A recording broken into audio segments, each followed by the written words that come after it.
Welcome back to the World Offshore Poker Championships. We've met our final 10. Bob, tell them what they're playing for. Well, as you can see, everybody at this final table is going to get paid, but everybody is eyeing that first place prize of over $50,000. All right, time to play some poker. Cards in the air, please.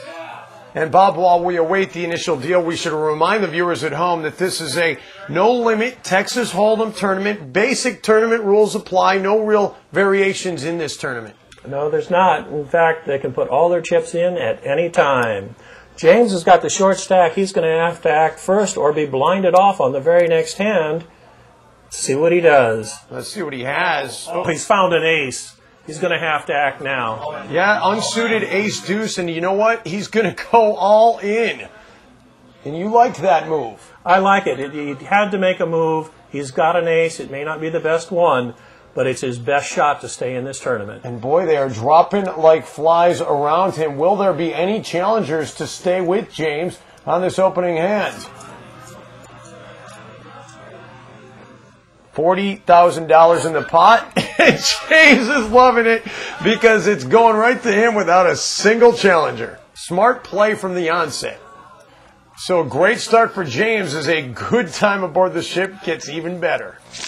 It's a nice social game with some really nice people that you get to know over a period of time, and the social game of it is really, where else do you know, if I don't, I'm not married, so to spend the time with guys and women you play cards with and you really enjoy it, and they encourage each other, that's what I like. So a lot to like for James, but the same cannot be said for Mike Jellick, who had a couple of rough hands early and is now forced to go all in as he's the big blind on this hand. And that is not good, Bob. A 3-6, and he's forced all in. Yes, he's at the mercy of the table right now, just hoping that everybody folds their hands. And if you're sitting at the table, Bob, how's this affecting your thinking, knowing he's all in because he has to be? Well, you definitely can't put him on a good hand. It has to be a random hand, and it's almost your tournament duty, if you have any chips, to try and take out a player in that position. You're looking for any good starting hand to try and take him out. Well, let's see. Oh, Chris Serenas decides to fold. A bit of a surprise there. Will Charlie Lynn, the chip leader, do something? He's thinking about it. He's sitting on an ace-jack of hearts suited. I think that's probably a good hand to go on. Oh, yeah, and he's raising. Much to the dismay of Ron Cipher, by the way. Yeah, Ron is saying, why don't the two of us play him? Better chance of putting him out. Charlie's having no part of that. He's got a good hand. He wants to isolate the action with the all-in player. Well, let's flip the cards up, as Mike Jellick is going to get a look at just what he is up against. The percentage is clearly not in his favor. He will need a favorable draw on the flop. Yeah, he's about a 30% chance to stay alive in this hand. Charlie's got the dominant position. Let's see what the flop brings. Mike Jellick looking at those cards, wishing he could change them with his mind. Oh, Charlie's hit an ace on the flop. He's got a pair of aces. He's got a commanding lead at this point. The 4 could help a straight draw for Mike, and he also gets some more help with the 2, so he's not out of it yet, Bob. Not out of it yet, but it's a long shot. There's only one card that can help him. Almost any other card in the deck gives Charlie this pot. You hear him calling for the 5. Oh, and forget about it. The rich get richer. Charlie Lynn knocks Mike Jellick out. The good news is, Mike, you earn yourself a date with Allison Williams. All right, guys, I'm here with Mike Jellick, the first to leave the final table, but it has to be rewarding just to make it that far. Absolutely greatest thing I've done. I never played this kind of setting tournament. Cruz really putting a great show. I cannot be more thankful to them than putting this Starlight Killer experience. That's a game. Poker, I enjoyed it. I'm just glad I had a great time here this evening. Absolutely. Thanks, Mike. Guys. So Mike Jellick, the first to go. Bob, a little surprising? Yes, it is. I know he loves to play the game, but he had a good chip count when we started this table. It's rather surprising to see him leave so soon. So we're down to 9. Who will be the next to go? Find out when the World Offshore Poker Championships return.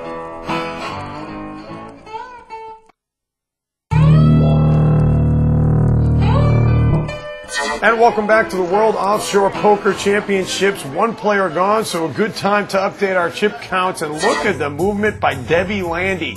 Came in with just 218,000 chips. She has surged to the lead. Not a bad start for James Roush either. On the other end of the spectrum, Charlie Lynn has fallen off the table. He's lost over 300,000 in chips thus far. And back to live action now, and the blinds have gone up here, Bob. 50 and 100,000. That's not good news for Mike Dwyer, who's already in for 100,000. And look at what he's got, a 3-6. Long-handed to defend his blind, and he doesn't have that many chips left, so he's more or less forced to play this hand. Let's see if he can get around the table. Meantime, Charlie Lynn. Look at Charlie holding pocket aces right now. Oh, this is a good hand for Charlie. Right now he's thinking about how to get the most chips out of the pot on this hand. All in? Charlie's all in. Little showmanship here as he's going to go. Oh, he's going all in. All in. Charlie Lynn all in for about 160,000 in chips. You've got to go in all in with those pocket aces. Well, he could have tried to trap, but slow playing aces is a sure way to lose them. And that will get the rest of the table to throw in the cards. Now, what is... Mike's called the all-in bet at this point. Really nothing to lose here, as he probably doesn't have enough to cover the small blind left if he doesn't win. That's true. Oh, look at the reaction as the table sees the pocket aces come out. Mike knows he's in trouble, and look at the odds. Not in Mike's favor. No. Charlie's got what we call a tremendous overlay on this hand. About an 85% chance to win. That draw doesn't really help Mike very much. And the turn card... Oh, a 3. That'll help him a little bit, but not much. He still needs another 3, a 6, or a 7 to have any chance to take this pot down. And it all comes down to the river. Oh, and he does not get what he needs. And Mike Dwyer's day is done as Charlie Lynn gets back into it, taking the pot. And Mike Dwyer, our second player eliminated from the final table. That'll once again earn him a date with our Allison Williams. What went through your mind when you saw him turn over those pocket aces? I knew I was dead, dominated, but anything can happen. I hit a 10-6 earlier, and when the 6 came on the flop, I had a couple outs, or 3 came on the flop. I had a couple outs, but ran out of luck. All right, thanks, Mike, guys. All right, thanks a lot, Allison. A disappointing day for Mike, who says he only plays in big tourneys if he can qualify through the satellite tourneys. He has to feel good about making the final table, but he's going home disappointed. We are down to our Elite 8. Who will be the next to go? Find out. We're back with more of the World Offshore Poker Championships after this.